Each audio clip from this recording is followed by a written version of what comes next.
Making sure your irrigation system is in proper working order will save you money and make your lawn and garden grow.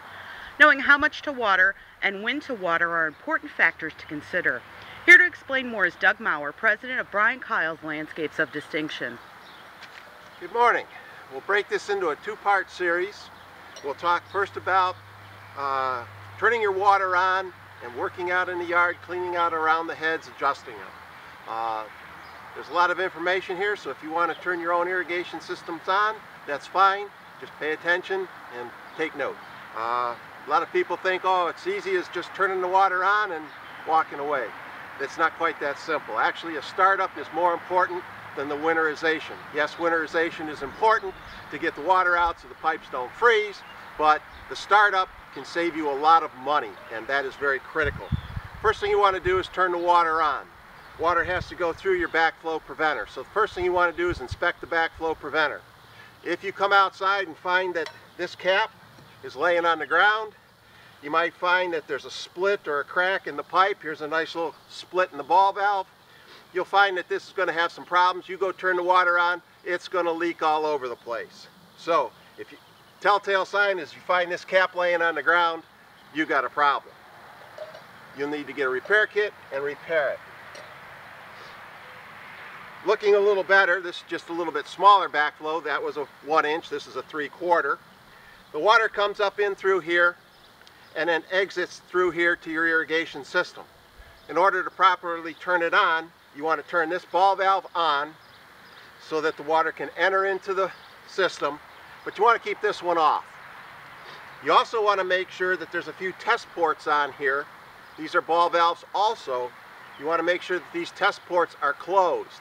That also can cause a lot of water to come shooting out and people to panic and think they have a problem when all they really have to do is shut the valve off. In order to shut these valves off, so people understand, if the handle is in line with the piping or the valve itself, the water's on. If it's perpendicular to the pipe, the water's off. Same thing with these little slotted screw heads. The little slotted screw head is perpendicular to the pipe, it's off. If it's pointing in line of the pipe, and basically your test devices go on the ends here, so if this is open and, like I say, you'll have a lot of water shooting on the side of the house somewhere. So make sure these are closed, this one's on, and this one is off. And then turn the water on. You might get a little leakage out of here because that's just the system coming into equilibrium. The whole purpose of this is that if a water main breaks in the area, your water's down, you happen to have a sprinkler head or a hose attached somewhere that's sitting in a pool of detergent water or such that, you know, we don't want to be sucking that back into our household. This will prevent that from happening. The water will come back, go through here, and then break to the atmosphere. It will actually come out of here rather than going back into your house and into your potable water system. So very important, keep this maintained. It has to be inspected once a year. Most cities are up on that now, and the report has to be filed with the city water department so they know their system is safe. Moving on, once we get the water on, we want to come out to the yard and start working around these sprinkler heads. The first thing we want to do is clean out around a head. You ask, why do you want to do that? Well, this grass grows and you shut it off and the grass keeps over the season growing up around the head. If this head cannot function and properly come up and shoot above this grass, you'll have interference. It'll probably not cover like it's supposed to. The first thing you want to do, we have a nifty little tool. Golfers might like this if they have an erratic shot on the putting green and move the cup, but if you don't have one of these, what you can use is a little shovel.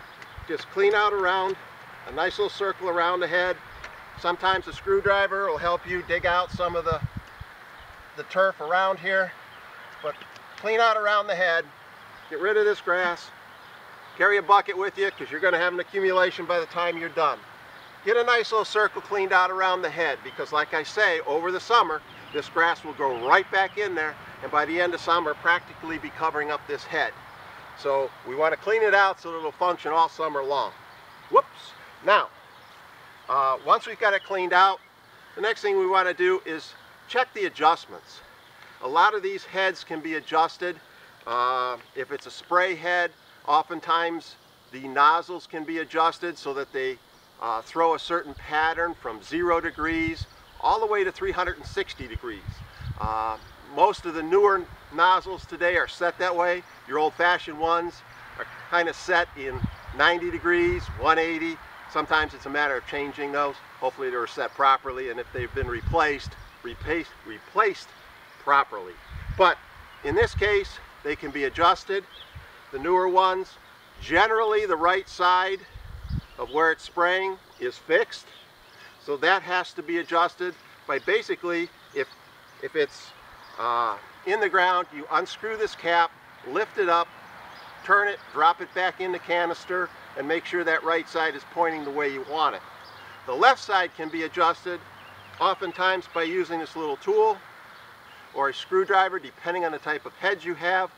But on the top of the head, there's information that tells you plus minus and tells you basically which way to turn. So if you need to open up the arc, you turn one way.